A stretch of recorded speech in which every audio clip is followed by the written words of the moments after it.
இதுதான் மைக், இது நீட்டி. திவாகரண்ணா உங்களை மூஞ்ச பார்த்து நீங்களே எப்போ காரி துப்பிப்பீங்க அப்படின்னு கேட்டேன். அதுக்கு அவர் சொன்னார், தம்பி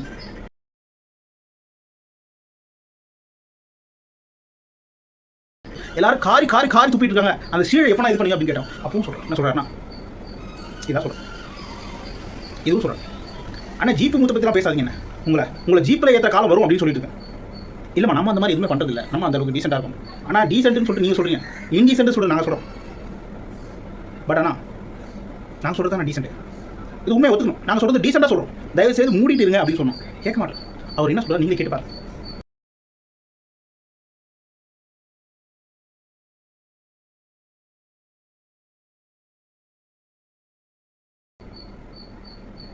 இந்த மாதிரி வந்து பேட்டி எடுத்துட்டா அவர் ரொம்ப கிளம்பி போடுவார்.